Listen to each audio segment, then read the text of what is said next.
Assalamualaikum warahmatullahi wabarakatuh. Bismillahirrahmanirrahim. Alhamdulillahilladzi an'amana 'alaina bi ni'matil imani wal islam. Asyhadu an la ilaha illallah wahdahu la syarikalah wa asyhadu anna Muhammadan 'abduhu wa rasuluh. Allahumma shalli wa sallim wa barik ala sayyidina Muhammad wa ala alihi wa ashabihi ajmain, amma ba'd. Para pemirsa rahimakumullah, alhamdulillahirabbil alamin. Pengajian online pada sore hari ini bisa kita mulai kembali. Kita lanjutkan pada sore hari ini pada bab yang ke-15. Mudah-mudahan Allah senantiasa memberikan maunah ridhonya sehingga sampai hari ini kita diberikan nikmat oleh Allah secara jasmani rohani bisa melaksanakan rangkaian ibadah puasa. Mudah-mudahan ibadah yang telah kita lakukan, kita laksanakan benar-benar diterima sebagai ibadah makbulah dan Allah memberikan kesehatan jasmani rohani kepada kita sehingga bisa menyelesaikan hari-hari yang akan datang. Selama Ramadan ini kita bisa melaksanakan rangkaian ibadah puasa. Syukur juga nanti bisa memperoleh malam Lailatul Qadar yang nilainya lebih besar, punya fadilah min alfi syahrin, 1000 bulan daripada ibadah-ibadah yang lainnya. Shiratal ladzina an'amta 'alaihim ghairil maghdubi 'alaihim waladdallin. Rabbi kulli wa liwalidayya wa lil mu'minina amin. Bismillahirrahmanirrahim. Al-babul khamis asyara utawi bab sing kaping 15 iku fi fadilatis sunani ing dalem nerangake keutamaane amalan-amalan ibadah sunnah. Qala dawu sapa an-nabiyyu kanjeng Nabi sallallahu alaihi wasallam, manutawi sapa wonge iku salat sapa man fil yaumi ing dalem sedina wal lailati lan sewengi, jumlahe salat mau isnatai asyarata rulas rekanat. Isnatai asyarata rulas apane rongatan rekangate tatawuan kelawan salat sunnah. Karena mongko nggaweake mbangunake sapa Allah Gusti Allah lahu maring mau baitan ing omah fil jannati ana ing swarga. Hadis ini memberikan berita, memotivasi kepada kita, barang siapa yang sehari semalam bisa melaksanakan sholat 12 rakaat, yang sholatnya sholat tatawu, sholat sunat, maka ketika ini kanjeng Nabi, banallahu lahu baitan fil jannah, maka orang itu akan dibangunkan rumah di surga. Alhamdulillahirabbil alamin. Ini suatu kabegjan, suatu keuntungan bagi orang-orang yang bisa istiqomah melaksanakan sholat sunnah. Setidaknya 12 rakaat sehari semalam, ini luar biasa. Maka ketika kita menyongsong sholat fardu, sholat wajib, nah ini mari kita biasakan, kita istiqomahkan, kita budayakan, ditradisikan. Setiap sholat wajib ini diawali dengan yang memang ada sunnah muakatnya, dengan qobliyah, juga diakhiri dengan ba'diyah, sunat ba'diyah, sunat qobliyah dan sunat ba'diyah. Sehingga kalau minimal satu sholat wajib itu diawali qobliyah, kemudian ada ba'diyahnya, ini satu waktu sudah ada 4 rakaat atau 2 salam. Misalkan sholat duhur, ya, duhur ada qobliyah, ada ba'diyah. Ini ada keterangan juga yang qobliyah duhur itu tidak hanya 1 salam, mungkin 2 salam, 4 rakaat. Ketika qobliyah 4 rakaat, ba'diyah 4 rakaat, sak sholatan duhur saja sudah mendapat 4 rakaat. Sehingga kalau sehari semalam ini untuk menggenepi isnatai asyarata rakaatan, 12 rakaat yang tatawuan sebetulnya tidak sulit. Makanya harus ada latihan. Setelah itu harus ada semacam paksaan terhadap dirinya sendiri. Awalnya dia dipaksa, tak qobliyah bisik, mau sholat duhur qobliyah dulu. Subuh, jelas subuh, duhur diqobliyahi. Asar juga demikian, sebelum asar qobliyah dulu. Kalau ba'diyahnya tidak ada. Maghrib, di maghrib itu ada qobliyah juga, ada ba'diyah. Tapi di hadis yang lain, qobliyah maghrib ini sunnahnya sunnah, atau hadis yang menyarankan qobliyah itu dhaif, ya, sehingga karena waktunya mepet, pendek. Tapi ketika kita menunggu imam belum datang, ya bagian dari fadhailul amal, keutamaannya amal. Sekalipun ada keterangan dhaif, ini amalan bacaan kalimat thayyibah, bacaan Al-Quran, sholat itu membaca Fatihah, membaca surat Al-Quran dan lain sebagainya. Sehingga ketika memang masih imam belum datang, imam masih persiapan, nah, kita mengawali tahiyatul masjid, kemudian sholat qobliyah. Nah, tentunya ada ba'diyah, ngisak juga demikian, ada qobliyah, ada ba'diyah dan seterusnya. Sehingga 12 rakaat ini sangat longgar. Nah, maka siapa yang bisa istiqomah sehari semalam 12 rakaat, dawuh Kanjeng Nabi, banallahu lahu baitan fil jannah. Kita akan dibangunkan rumah nanti di surga.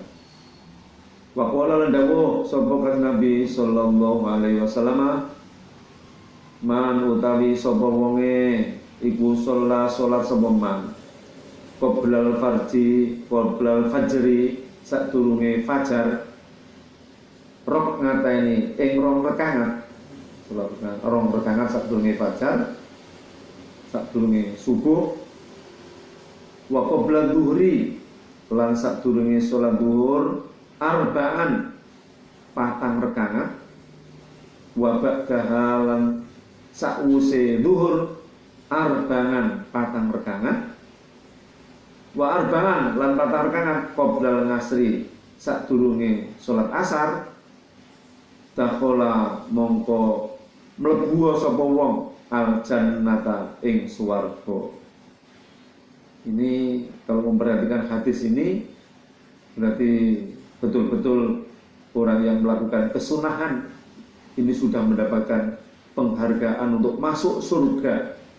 Baru sunnahnya, nah, otomatis kalau wajibnya tertib ditambah sunnah, ini sudah pasti akan menjadi ahlul jannah. Maka mari ini kita tradisikan. Nah, kalau bisa sholat sekian ini ya lebih 12 ini. Barang siapa sholat sebelum fajar, nah, 2 rakaat sebelum fajar, sebelum subuh, kemudian ditambah sebelum duhur 4 rakaat, sudah 6 rakaat. Habis duhur tambah 4 rakaat lagi, nah, menjadi 10, sudah 10. Arba'an qoblal ngasri 4 rakaat sebelum asar, ini berarti menjadi 14. Subhanallah, luar biasa. Melaksanakan 14 ini, Kanjeng Nabi dawuh dakhala jannah, masuklah surga. Nah, berarti ketika kita mampu nderek sunnah-sunnah Kanjeng Nabi, Ini yaitulah namanya orang ahlus sunnah wal jamaah, orang yang gemar menjalankan sunnah-sunnah, tidak hanya wajib otomatis, yang sunnah-sunnah, tambahan-tambahan ekstranya, nah, ini kita lakukan, maka dawuhnya Nabi dakhalal jannah, silahkan untuk masuk surga. Nah, ini kalau tidak latihan ya memang agak berat. Jadi harus melonggarkan waktu. Ketika zuhur baru adzan sudah persiapan, segera datang ke masjid untuk pertama kali tahiyatul masjid. Qabla zuhurnya 4 rakaat. Jamaah zuhur selesai jamaah tidak segera pulang, karena ba'da zuhurnya akan sholat sunat 4 rakaat. Ini luar biasa. Demikian juga asar, masih kiro sudah datang, nah, kemudian diawali tahiyatul masjid. Nah, setelah adzan menunggu waktu imamnya datang, nah, diawali qobliyah 4 rakaat, arba'an qoblal ngasri. Ini sesuatu yang amalan yang luar biasa. Wa qala lan dawuh sapa Kanjeng Nabi sallallahu alaihi wasallam, manutawi sapa wonge iku salat sapa man qabla dhuhri sadurunge zuhur,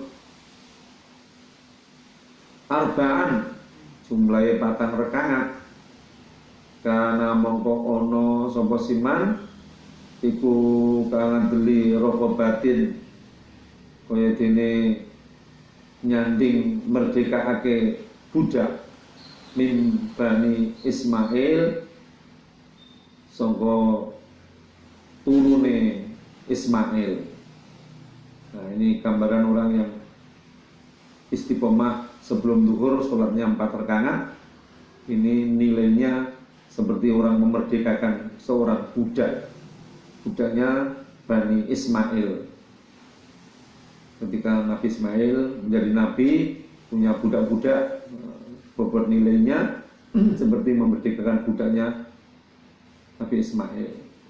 Wa qala lan dawuh sapa kan Nabi sallallahu alaihi wasallam, man utawi sapa wonge iku salat sapa man rakaataini kelawan 2 rakaat fi kholain ing dalem nggon sing sepi, layarahu kang ora weruh ing man sapa illallah kejaba Allah wal malaikatu lan malaikat.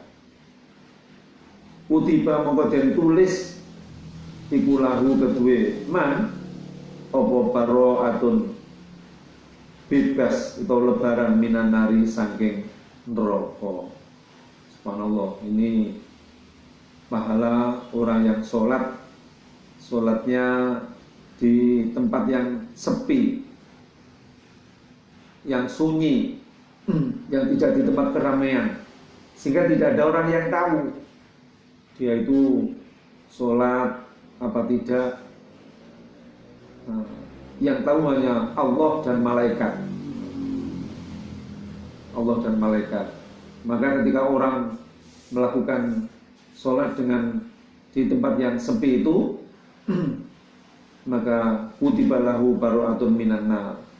Dawuh Nabi akan ditulis karena amalnya, perbuatannya itu dengan dibebaskan dari siksa neraka, api neraka. Nah, ini tentunya sholat yang sholat sunnah. Nah, tapi sholat sunat itu memang disunahkan di rumah, lebih afdal di rumah daripada di masjid. Ya, kalau jamaah sholat wajib, nah itu yang afdal di masjid karena jamaah di masjid. Ya, ketika sholat sunat mungkin tengah malam qiyamul lail, nah, ini sholat saja di rumah, tidak ada yang tahu illallah wal malaikat, kecuali Allah dan malaikat. Wa qala dawu sapa Nabi sallallahu alaihi wasallam, ma min abdin ora ana saking kawula yusolli kang salat sapa si abdin fi baitin ing dalem omah mudlimin kang peteng birukuin kelawan rukuk, birukui tamin kelawan rukuk sing sempurna, wasujudin tamin lan sujud sing sempurna, illa wajabat kejaba wajib lahu kedue wong mau man opo al jannatu swarga bila hisabin kelawan tanpa hisab. Ini penghargaan bagi orang yang atau seorang hamba yang melakukan sholat dengan kondisi yang serba terbatas. Misalkan punya lampu hanya di ruang depan atau ruang tamunya, di kamar dengan kondisi gelap, atau rumahnya tidak punya lampu, berarti di dalam fi baitin mudlimin, kemudian rumah yang gelap, birukuin tamin, sholatnya rukuknya juga sempurna, wasujudin tamin dan sujudnya juga sempurna. Maka ketika orang melaksanakan sholat dalam kondisi seperti itu, illa wajabat lahul jannah, mendikankan Nabi, tidak ada kecuali harus wajib bagi mereka itu adalah surga bila hisabin tanpa hisab. Alhamdulillah, ini informasi yang luar biasa bagi kita semua. Maka mari tetap harus semangat untuk melakukan sholat-sholat sunnah itu. Wa qala lan dawuh sapa Kanjeng Nabi sallallahu alaihi wasallam, man utawi sapa wonge iku sholat sapa man arba'a rakaatin kelawan 4 rakaat, bihaitu kelawan sekirane la tarahu ora weruh hu iman sapa annasu menungso, faqad bari'a monggo teman-teman lebaran bebas sapa man minan nifaq saking sifat munafik, wal kufri lan sifat kafir, wal bid'ati lan sifat bid'ah, wad dhalali lan kesasar. Ini ibadah yang dilaksanakan dalam kondisi suasana gelap. Sholatnya sampai 4 rakaat yang tidak ada orang tahu. Nah, maka orang yang seperti itu akan dibersihkan dari sifat munafik, sifat kafir, juga termasuk bid'ah, ya bid'ah dan dolalah, dan bid'ah yang kesasar. Wa qala dawu sambukan Nabi sallallahu alaihi wasallam, man utawi sapa wonge iku salat sapa man qoblal ngasri ing dalam sadurunge salat asar arba'an kali 4 rakaat, haramahu mongko ngaramake ing man sapa Allah Gusti Allah ngalan nari ing atase neraka. Ini informasi yang luar biasa dawuh Nabi. Siapa yang sholat sebelum asar itu qoblal ngasri arba'an 4 rakaat, dawuh haramahullahu ala nar, diharamkan disentuh api neraka. Subhanallah, ini luar biasa keuntungan bagi orang-orang yang melakukan kesunahan-kesunahan, yakni sunnah qoblal asri. Maka mari monggo para santri, para jamaah semuanya dilatih, ya, sholat jangan hanya sholat fardu, yang sholat wajib. Sholat wajib itu sholat pokok, tidak boleh tidak, ya, tidak boleh ditawar, harus. Nah, ketika sholat sunat, nah ini sunat ini ada istilahnya, ada iming-iming pahala. Ngendikan Nabi banyak sekali, ya, termasuk orang yang sholat sebelum asar atau qobliyah asar ini dilakukan, maka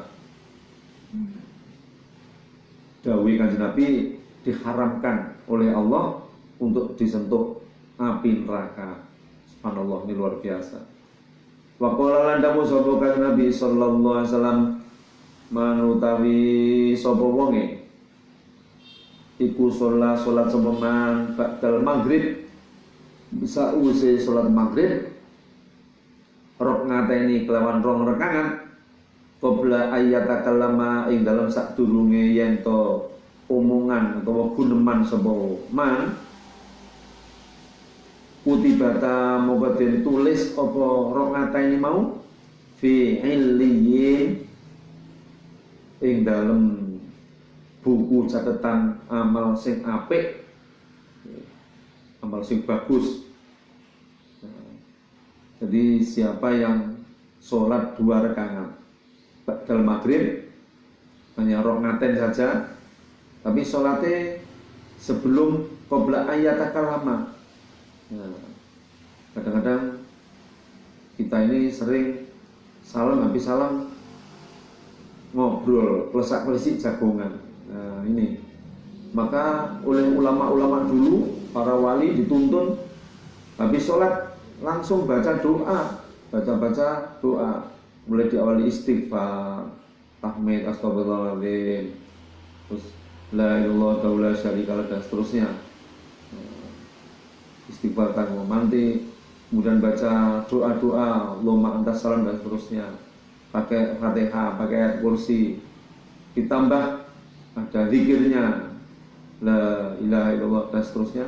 Nah, ini bacaan-bacaan kalimat thayyibah yang memang itu media untuk mendapatkan pahala yang luar biasa, agar orang setelah sholat tidak langsung ngobrol. Nah, kemudian selesai berdoa munajat mohon kepada Allah, kemudian melaksanakan sholat rakaatain ba'dal maghrib. Ini dicatat fi illiyin, akan dicatat amal itu di dalam buku besar, buku catatan amal baik. Berarti kita yang mentradisikan setelah maghrib kemudian militer langsung sholat, nah ini mudah-mudahan catatan amal kita fi illiyin, di dalam catatan buku besar tentang amal-amal baik. Wa qala lan dawuh sapa Nabi sallallahu alaihi wasallam manutawi sapa wonge iku sholat sapa man arba'a rakaatin kelawan 4 rakaat ba'dal isya sause isya qabla ayyatakallama sadurunge yen to jagungan sapa man utawa guneman sapa man Fakaan nama monggo koyo-koyo Fakaan nama adroka monggo koyo-koyo metru'i sapa man Lailatul Qadri ing Lailatul Qadar fil Masjidil Haram ing dalam Masjidil Haram. Subhanallah, ini luar biasa. Nah, ternyata sholat sunat ini nilai fadilahnya luar biasa. Kesunahan-kesunahan, khususnya hadis ini yang sholat sunat ba'dal isya jumlahnya 4 rakaatin. Nah, siapa yang sholat 4 rakaat setelah isya, jamaah isya selesai wiridan doa, nah, setelah itu sholat sunat ba'dal isya, sholatnya qabla ayyatakallama, sebelum kita berbicara atau membicarakan hal-hal kepentingan dunia atau mungkin kelelahan. Nah, ketika kita mampu mentradisikan sholat 4 rakaatin ba'dal isya itu setiap malam, mendikan Nabi gambarannya pakai nama adroka Lailatul Qadri, bobotin nilai ini seolah-olah kita mendapatkan Lailatul Qadar fil Masjidil Haram. Subhanallah, tidak sembarangan. Lailatul Qadar itu aja sudah besar, ditambah bertempat di Masjidil Haram. Ibadah di Masjidil Haram itu dilipat gandakan 100.000 kali. Nah, ini amalan yang luar biasa. Maka terkait dengan amalan sunnah ini, kita jangan bakhil-bakhil, jangan medit, jangan aras-arasen, perbanyak amalan sunnah itu, perbanyak. Wa qala lan dawuh sapa Nabi sallallahu alaihi wasallam manutawi sapa wonge iku sholat sapa man ad-duha ing salat duha fintai asyarata rolas rekangat rolas apane rakaatan rekangate salat mau imanan halih landasan iman wahtisaban lan halih landasane krana Allah kataba mongko nulis sapa Allah Gusti Allah lahu kedue man mau alfa hasanatin ya kuwi 1000 kebagusan utawa sak yuta kebagusan subhanallah 1000 kebagusan 1 juta kebaikan wamahan lan lebur sapa Allah nganhu saking man mau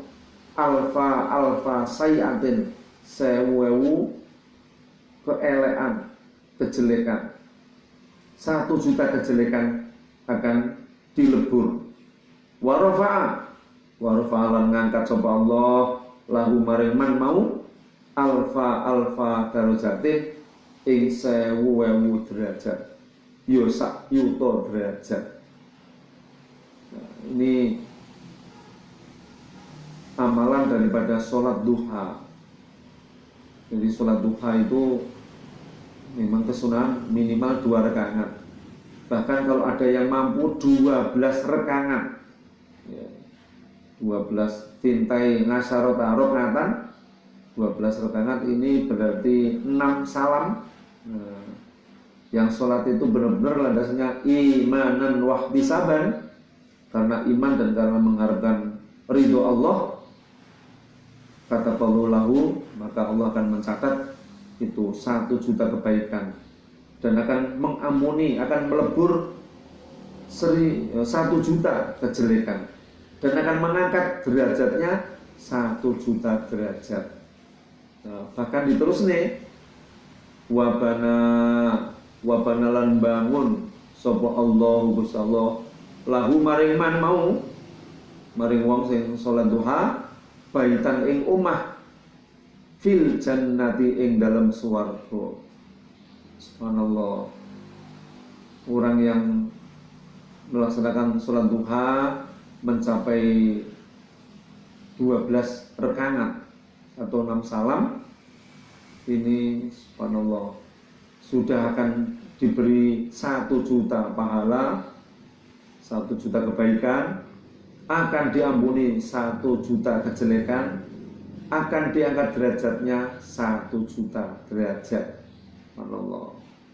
Wabana dan dibangunkan bagi mereka yang sholat duha tadi baitan fil jannah, dibangunkan rumah ning swarga.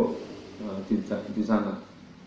Wa ghafarolan paring pangapura sapa Allah Gusti Allah lahu maring man sing salat duha rolas mau lulu bau ing pira-pira dosane man kullaha ya sekabehane lunu sekabehane dosa subhanallah. Jadi ini keuntungan bagi orang-orang yang bisa istiqomah sholat duha. Maka para pendengar sekalian, para pemirsa, setelah mengikuti pengajian online mendapatkan ilmu bahwa materi kesunan-kesunan yang kita bahas pada sore hari ini, monggo kita belajar, kita berupaya untuk mempraktekkan. Kalau sementara ini sholat duha baru 2 salam, mulai besok coba ditambah. Syukur sudah bisa berapa salam, apa menjadi 2 salam, apa 3 salam, apa sudah bisa 4 salam, atau bahkan sudah mampu meluangkan waktu sampai 6 salam. Kalau 6 salam berarti sudah fintai asyarota rakaat, 12 rakaat. Kalau sudah bisa melaksanakan 12 rakaat sholat duha, akan memperoleh pahala-pahala seperti yang disampaikan dihentikan Nabi Rasul tadi, ya, akan mendapat 1 juta, 1000 kebaikan, 1 juta kebaikan, akan diampuni kejelekannya juga 1 juta, dan akan diangkat derajatnya mencapai 1 juta derajat, dan akan dibangunkan rumah di surga, bahkan juga akan diampuni segala dosanya. Subhanallah, ini fadilah yang luar biasa. Maka itulah fadilah kesunahan-kesunahan. Maka sunnah ini memang ketika kita melakukan, kita akan mendapatkan pahala.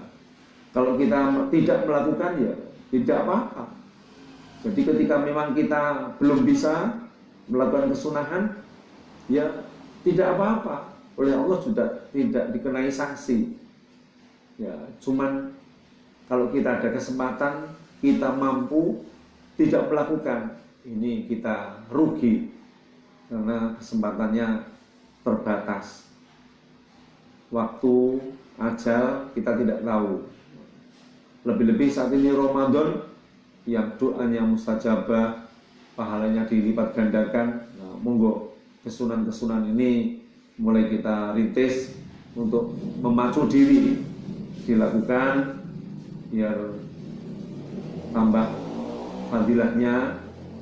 Kalau sholat wajibnya sudah punya pahala, sholat sunat sebagian sudah, nah, ditambah lagi volumenya ditingkatkan. Nah, sehingga berkah Ramadan, berkah kita mengikuti ngaji online ini mendapatkan ilmu yang tentunya ilmu yang luar biasa, dan ilmu itu akan benar-benar menjadi ilmu yang manfaat ketika diamalkan. Maka selamat, ya, saya ucapkan selamat mengamalkan kepada para pendengar semuanya, para santri semua untuk melaksanakan kesunahan-kesunahan. Mudah-mudahan bisa menambah pahala yang sebanyak-banyaknya. Saya kira demikian untuk majelis taklim sore ini kita akhiri. Mudah-mudahan ada guna dan manfaatnya, dan akan kita lanjutkan di lain waktu insyaallah besok sore. Kurang lebihnya mohon maaf. Wallahul muwaffiq.